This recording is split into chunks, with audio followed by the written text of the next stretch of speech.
Oke, jadi khusus pertemuan hari ini, kenapa pakainya hitam-hitam?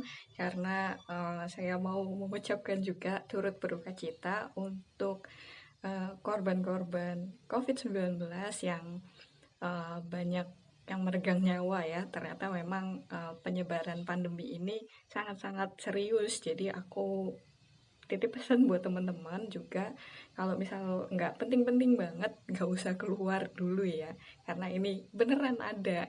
Aku juga pernah kena gitu.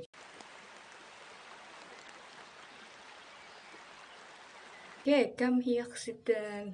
Nah, itu tuh salah satu cara waktu aku dulu kecil. Jadi kalau mau ngomong serius sama papa aku tuh diajak ini, come here sit down, katanya pakai bahasa Belanda. Sini, duduk sini kalau ngomong serius.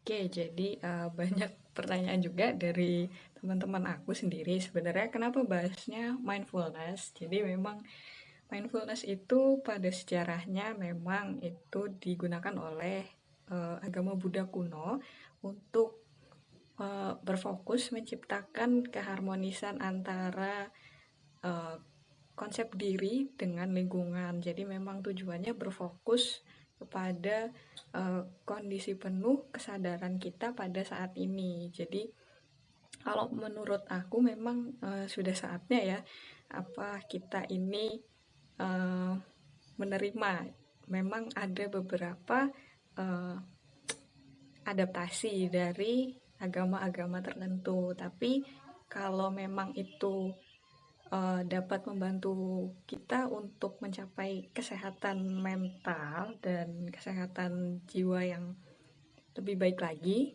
Kenapa tidak? Soalnya kalau saya bahas nanti pakai konsep tawadu, konsep-konsep Islam, malah banyak yang nanya, itu apa ya? Aku kok nggak pernah denger di apa dari guru aku atau dari guru ngaji aku. Nanti malah dikira menyebarkan ajaran yang sesat. Oke, so masih berkaitan dengan pandemi ini, memang banyak ya dari gaya hidup kita dan pola komunikasi kita yang berubah. Nah, karena uh, fisik kita itu jarang ketemu, juga karena beberapa hal itu dialihkan secara daring, digital. Jadi memang konsep-konsep kesehatan mental itu penting banget tuh. Jadi konsep-konsep seperti ini yang akhirnya kita buat untuk senyaman mungkin berada di rumah, karena memang secara tidak sadar ternyata beda ya kalau kita ngomong sama orang atau kita ngomong lewat kamera langsung, beda banget. Jadi kadang hal itu juga berpengaruh ke gaya komunikasi aku sendiri. Jadi memang kalau misalnya ketemu sama teman lama atau mungkin jadinya harus berhadapan berpapasan sama orang-orang yang nggak dikenal, itu otomatis jadinya harus menyesuaikan lagi nih. Orangnya orangnya memang periang, jadi agak uh, melakukan apa ya, sedikit adaptasi. Nah, adaptasi ini yang kadang membuat aku bingung sebenarnya. Kalau aku pribadi itu uh, karena aku ini ya tinggal sendiri, sedang merantau untuk kuliah, jadi memang beberapa healing, mental healing dan beberapa self development jadi berubah karena memang nggak dibantu sama uh, apa namanya.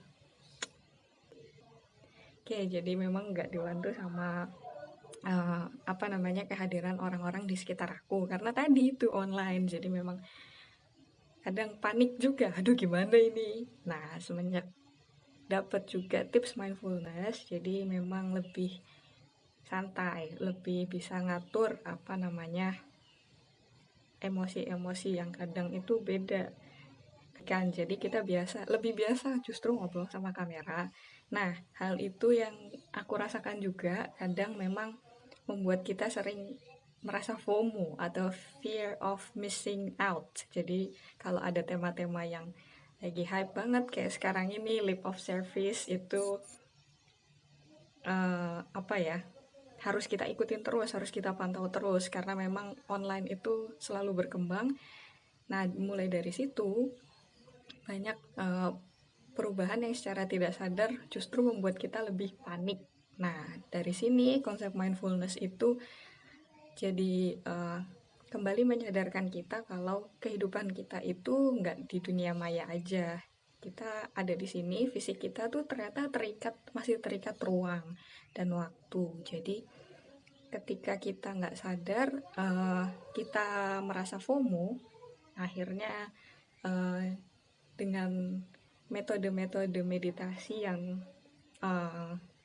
terbebas dari kepercayaan tertentu, memang ini dapat dilakukan karena tidak ada mantra-mantra atau ikatan doa, jadi cukup berpengaruh positif kepada kesadaran kita. Jadi mengembalikan kesadaran penuh kita pada oh iya ternyata